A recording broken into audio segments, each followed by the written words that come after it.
I am Drew, the MFG Crow.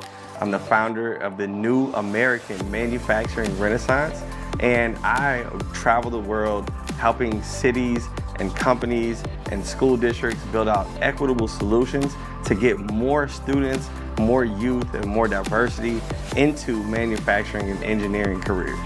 I'm from St. Louis, Missouri, and I was misguided youth, so to speak, to put it lightly. I just led into a cycle of being in and out of jail, and I would get out, but I couldn't get a job because I had no skills. And someone got me a job in a machine shop. Ended up going to MIT, and I learned manufacturing engineering and industrial engineering. Solidworks was a solution that was accessible, to be honest. It was easy for me to learn, easy for me to be supported through the community, and it was easy for me to in turn go teach. The way that kids like to learn and skill up is less focused towards four-year degrees at first, and now it's more focused on learning as they like on their own time and getting certifications. So I'll tell these kids, pull out your cell phones.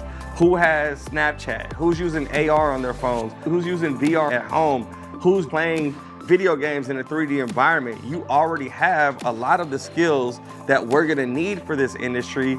We just have to teach you how to polish them and tailor them for programs like this, right? Not only do they have representation in this industry, they see somebody who they perceive as cool speaking on behalf of this industry, somebody that looks like them and speaks their language, but then when they see that they have skill sets already that are valuable, now they say, okay, this is for me, and I should start exploring some of these options.